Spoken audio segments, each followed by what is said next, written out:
আসসালামু আলাইকুম। Hello viewers. AVS tech zone থেকে আপনাদের সবাইকে স্বাগতম জানাচ্ছি। আমি আবু বকর সিদ্দিক আলিফ। আমরা আমাদের সি প্রোগ্রামিং লেকচার সিরিজের অনেকগুলো অপারেটরের সাথেই ইতিমধ্যে পরিচিত হয়ে গিয়েছি। আজকের ক্লাসে আমরা কন্ডিশনাল অপারেটর সম্পর্কে জানব। কন্ডিশনাল অপারেটর বলা হচ্ছে এমন কিছু অপারেটরকে যেগুলোর মাধ্যমে আমরা বিভিন্ন ধরনের কন্ডিশন চেক করতে পারি। এই ক্ষেত্রে আমরা বিগত ক্লাসগুলোতে ইফ, ইলস এবং রিলেশনাল অপারেটরের সাহায্যে কিভাবে বিভিন্ন ধরনের কন্ডিশন তৈরি করতে হয় সেটা দেখেছি। আজকের ক্লাসে আমরা কন্ডিশনাল অপারেটরের ব্যবহার দেখব, যেগুলোর মাধ্যমে আমরা বিভিন্ন ধরনের কন্ডিশন তৈরি করতে পারি। অর্থাৎ একটা হচ্ছে কন্ডিশন চেক করা, আরেকটা হচ্ছে কন্ডিশন তৈরি করা। যদিও এই দুইটা বিষয় অনেকটাই সিমিলার, তারপরেও এই কন্ডিশনাল অপারেটরগুলোর কিছুটা ভিন্নতা আছে। যেমন আমরা ইফ, ইলস এবং রিলেশনাল অপারেটরগুলো যখন ব্যবহার করতাম, তখন ওইগুলোর ক্ষেত্রে বিভিন্ন ধরনের কন্ডিশন তৈরি করে সেই কন্ডিশনের জন্য আমরা নির্দিষ্ট আউটপুট বের করতাম। কিন্তু আমরা যখন কন্ডিশনাল অপারেটর নিয়ে কাজ করতেছি, এই কন্ডিশনাল অপারেটরগুলো কি করবে? কোনো এক বা একাধিক এক্সপ্রেশনের উপর কন্ডিশন চেক করে সেটার জন্য একটা নির্দিষ্ট ভ্যালু প্রোভাইড করবে, অথবা একটা নির্দিষ্ট ভ্যালু স্টোর করবে। বিষয়টা কেমন?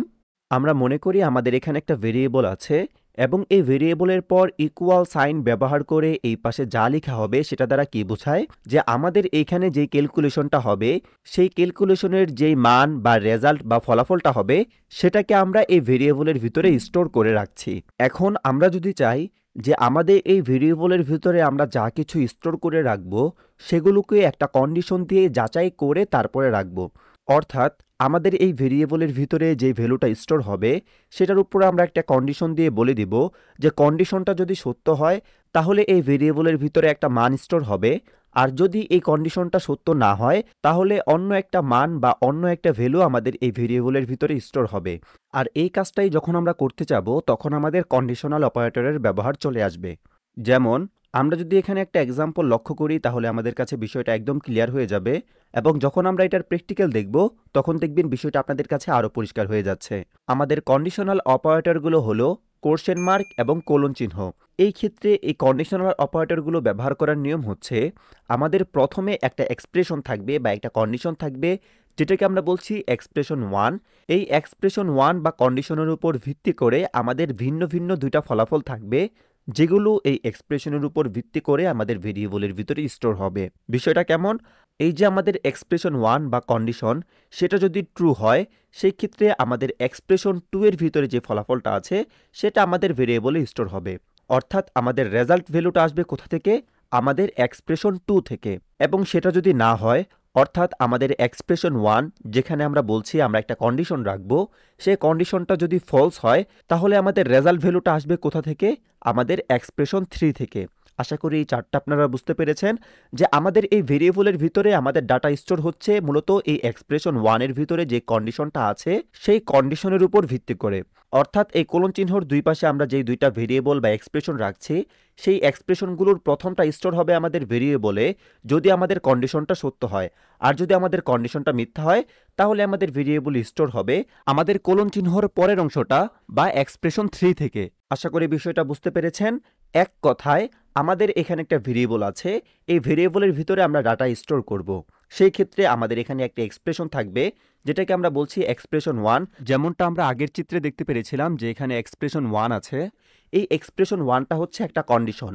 এই কন্ডিশনটা যদি ট্রু হয়, তাহলে আমাদের এক্সপ্রেশন 2 থেকে আমাদের ভেরিয়েবলে ডাটা স্টোর হবে, এবং যদি এক্সপ্রেশনটা ফলস হয়, তাহলে ভেরিয়েবলের ভিতরে ডাটা স্টোর হবে এক্সপ্রেশন 3 থেকে। এক্ষেত্রে এক্সপ্রেশন 2 এবং এক্সপ্রেশন 3 এর মাঝে যে পার্থক্য বা এদের মাঝে পার্থক্য বোঝানোর জন্য আমরা এই কোলন চিহ্নটা ব্যবহার করি। আশা করি এখানে যেই চারটা আপনারা দেখতে পাচ্ছেন, সেই চারটা আপনাদের কাছে ক্লিয়ার হয়ে গিয়েছে। এখন চলুন আমরা এটার ব্যবহার দেখি, তাহলে বিষয়টা বুঝতে পারা আমাদের জন্য একদম ইজি হয়ে যাবে। আমরা চলে আসলাম আমাদের কোড ব্লকসে। এখানে ইন্টিজার টাইপের নাম 1 এবং নাম 2 নামক দুইটা ভেরিয়েবল নিয়েছি।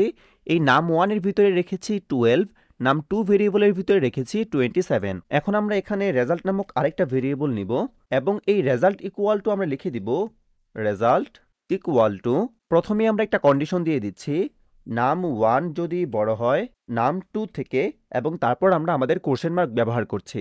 অর্থাৎ এটা দ্বারা বোঝাচ্ছি নাম 1 কি নাম 2 থেকে বড়। এই সম্পূর্ণ কাজটাকে আমরা একসাথে বোঝানোর জন্য এখানে ব্রেকেট দিয়ে দিচ্ছি, যেন এই সম্পূর্ণ কন্ডিশনটাকে একসাথে বোঝানো হয়। এখানে আমরা কি বুঝালাম?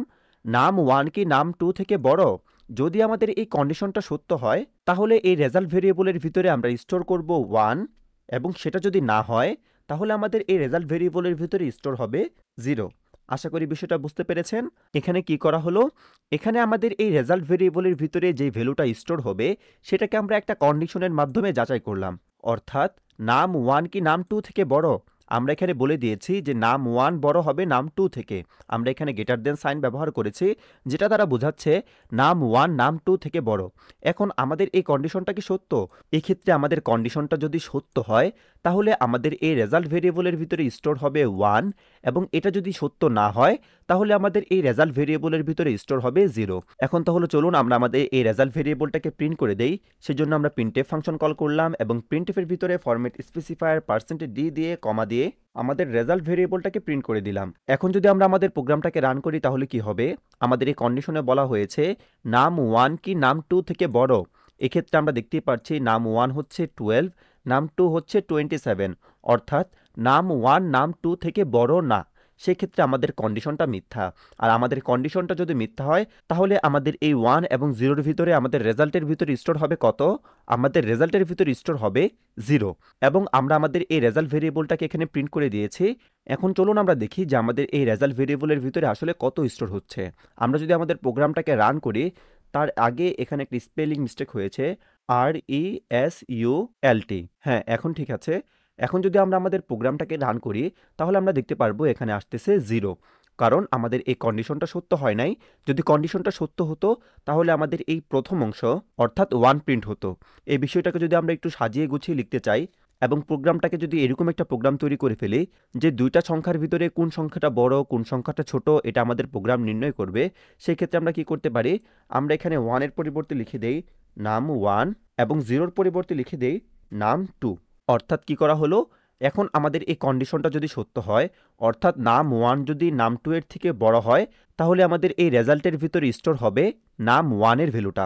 কারণ আমরা জানি কন্ডিশন সত্য হলে আমাদের এই কোলন চিহ্নের প্রথম অংশটা আমাদের ভেরিয়েবলের ভিতরে স্টোর হয়।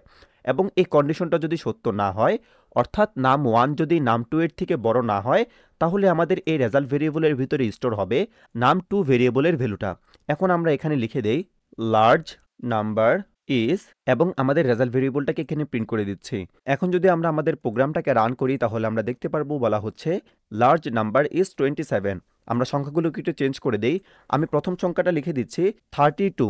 এক্ষেত্রে আমাদের নাম 1টা বড় হয়ে যাচ্ছে নাম 2 এর থেকে, অর্থাৎ আমাদের কন্ডিশনটা সত্য হচ্ছে। আর আমাদের কন্ডিশনটা যেহেতু সত্য তাহলে আমাদের এই রেজাল্ট ভেরিয়েবলের ভিতরে এখন স্টোর হবে আমাদের নাম 1 এর ভ্যালুটা, এবং আমাদের প্রিন্টএফ প্রিন্ট করবে লার্জ নাম্বার ইজ 32। যেহেতু আমাদের রেজাল্টের ভিতরে এখন স্টোর হচ্ছে 32, আমরা প্রোগ্রামটাকে রান করি তাহলে দেখতে পারবো বলা হচ্ছে লার্জ নাম্বার ইজ 32। আপনারা চাইলে এখানে এই দুইটা নাম্বার ইউজারের কাছ থেকেও নিতে পারেন স্ক্যানে ফাংশন ব্যবহার করে। সেই ক্ষেত্রেও দেখবেন বিষয়টা আপনারা খুব সুন্দরভাবে বুঝতে পারছেন।